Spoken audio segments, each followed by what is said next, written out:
Realme C75 Bangladesh মার্কেটে launch করা হয়েছে দুইটা ভেরিয়েন্টে 8/256 8/128GB।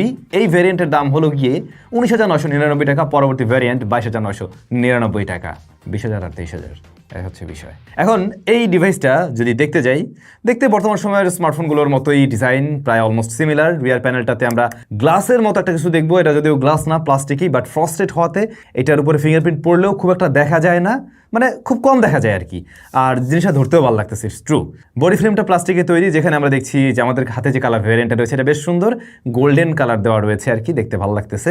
আর ক্যামেরা মডিউলটা দেখলে আপনার মনে হবে তিনটা ক্যামেরা, এবং আসলে দুইটা ক্যামেরা আছে এখানে, প্লাস সেকেন্ডারি নয়েজ ক্যান্সেলেশন মাইকটা আছে এই সাইডটাতে, কিন্তু 3.5mm হেডফোন জ্যাকটা আর কি নেই।